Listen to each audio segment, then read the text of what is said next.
साना साना हाथ जोड़ी। ये जो चैप्टर है क्लास 10th की सीबीएसई यानी एनसीईआरटी की जो बुक क्षितिज है और एक कृतिका, तो जो हमारी सप्लीमेंट्री बुक कृतिका है उसमें जो थर्ड चैप्टर है साना साना हाथ जोड़ी, इसकी जो लेखिका हैं वो मधु कांकरिया हैं। यह एक यात्रा वृत्तांत है। जब लेखिका मधु कांकरिया ने सिक्किम की यात्रा की थी तब उन्होंने बहुत ही एक एक पल एक एक क्षण का एक मार्मिक चित्रण किया है।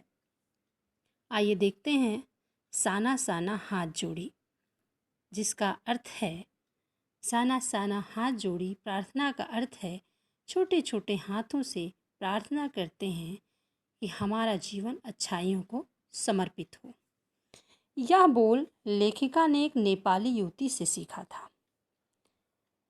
इसका एक छोटा सार भी है, साथ में मैं पढ़ती चल रही हूँ।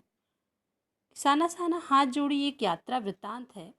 यह यात्रा वृत्तांत में लेखिका मधु कांकरिया ने अपने खट्टे मीठे अनुभवों को बहुत ही सुंदर रूप से व्यक्त किया है। लेखिका अपने मित्र का नाम था मणि, साथ भ्रमण करते हेतु एक बार सिक्किम की राजधानी गंगटोक पहुंची। गंगटोक से उन्होंने अपनी यात्रा आरंभ की। युमथांग होते हुए वह लायोंग गई। अंत में कटाओ पर जाकर उनकी यात्रा समाप्त हुई।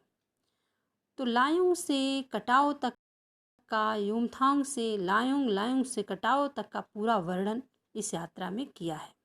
उन्होंने अपने वृत्तांत में सिक्किम की संस्कृति, वहाँ के लोगों का जनजीवन, उनके परिधान का वर्णन किया है।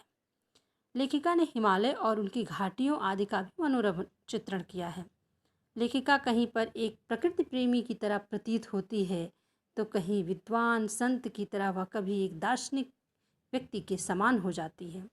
सिक्किम के पल पल बदलते प्रकृति परिवेश की तरह वह भी पल पल स्वयं को बदलता अनुभव करती है। इस यात्रा ने लेखिका के मन पर गहरा प्रभाव। उन्होंने इस यात्रा वृत्तांत का नाम भी नेपाली भाषा में रखा है, जो कि एक नेपाली युवती द्वारा बोली जाने वाली प्रार्थना थी। साना साना हाथ जोड़ी अर्थात छोटे छोटे हाथ जोड़कर प्रार्थना करती हूँ। उन्होंने इस वृत्तांत में प्रदूषण के प्रभाव का भी पर भी प्रकाश डाला है। साथ में उन्होंने सिक्किम के लोगों की कठिनाई भरे जीवन को भी हमारे साथ प्रस्तुत किया है। मैंने कुछ चित्र भी इसमें प्रस्तुत किए हैं, आप देख सकते हैं कितना सुंदर लग रहा है। सितारों की रोशनी की झालर बनाता हुआ गंगटोक शहर, जैसे आसमान उल्टा पड़ा हो और सारे तारे जमीन पर आ गए हों, जिसकी सुबह शाम रात सब खूबसूरत है। मेहनत कश बादशाहों का शहर, प्रत्येक अमीर आदमी हो या गरीब, सभी को शहर सुंदर व स्वच्छ बनाए रखने की समर्पण भावना है। कुछ वीडियोस भी हैं इसमें। ये देखिए, लेखिका का गाइड जो था उसका नाम था जितिन नार्गे। वह एक सभ्य, समझदार, कुशल वक्ता था। भाषा का ज्ञान उसे और समझ थी। भौगोलिक, सामाजिक व सांस्कृतिक ज्ञान उसको था वहाँ का। ये युमथांग की घाटियाँ हैं। युमथांग जाते हुए लेखिका ने कुछ अद्भुत दृश्य देखे थे। कुछ रंगीन और श्वेत पताकाएँ भी देखी थी। आप देख सकते हैं कि ये श्वेत पताकाएँ हैं और ये रंगीन पताकाएँ हैं। ये श्वेत और रंगीन पताकाएँ वो हैं कि जब शुभ या मांगलिक कार्य होने पर 108 रंगीन तथा किसी बुद्धिस्ट की मृत्यु या शोक होने पर 108 श्वेत पताकाएँ वहाँ लगाई जाती हैं। ये देख सकते हैं किस तरह से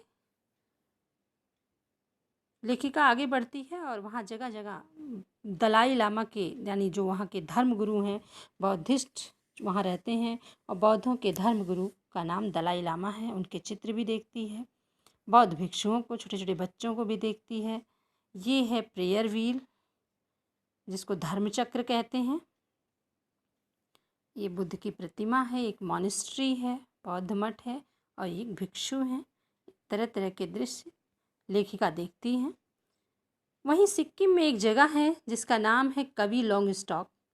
वह जगह है जहाँ की सुप्रसिद्ध गाइड फिल्म की शूटिंग हुई थी। वहीं एक कुटिया में घूमता एक धर्मचक्र भी देखा, जिसे वहाँ के लोग धर्मचक्र मानते हैं और वहाँ के लोगों की मान्यता है कि यह प्रेयर व्हील घुमाने से सारी मान्यताएं पूरी होती हैं। आप देख सकते हैं कि पूरे भारत में पूरे तरीके भले अलग हों, लेकिन पूरी भारत की आत्मा एक है, ईश्वर एक है। लेखिका ने युमथांग यात्रा में प्रकृति का अद्भुत सौंदर्य देखा था। देखिए कैसे ये तीस्ता नदी, झरने, फूलों की वादियाँ, ठीक है, 7 सिस्टर्स वाटरफॉल, झरने, सड़कें इस पूरे गंगटोक की घुमावदार हैं। पूरे सिक्किम में ये पहाड़ी सड़कें हैं, जहाँ से हम चलते हैं वहीं फिर पहुँच जाते हैं। बहुत मनोरम दृश्य होता है। ये देखिए किस तरह से सड़कों को डायनामाइट से पहाड़ों को उड़ा करके सड़कें बनाई जाती हैं। ये पूरा वृत्तांत इसमें पूरा दिया गया है। ये पहाड़ी औरतें जो बहुत ही कोमल हाथों से कुदाल ले करके, हमारी आम देश की आम जनता है ये, जो हमसे बहुत कम लेकर हमारे देश को बहुत ज़्यादा वापस करती है।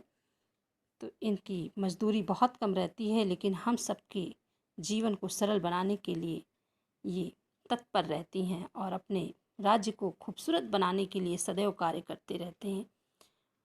महिलाओं का जीवन है कि मातृत्व व श्रम साधना, मेहनत और बच्चों का लालन पालन एक साथ। बच्चे जो हैं वहाँ शिक्षा के साथ घरेलू कार्य भी करते हैं।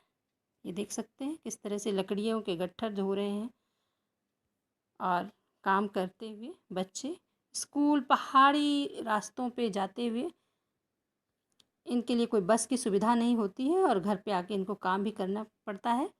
देखिए किस तरह से अपने पीठ पर बच्चों को बांध करके महिलाएं काम करती हैं, फिर भी खुश रहती हैं।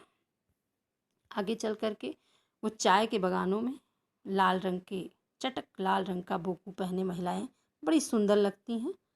ये देखिए किस तरह से चाय की पत्तियां तोड़ते हुए।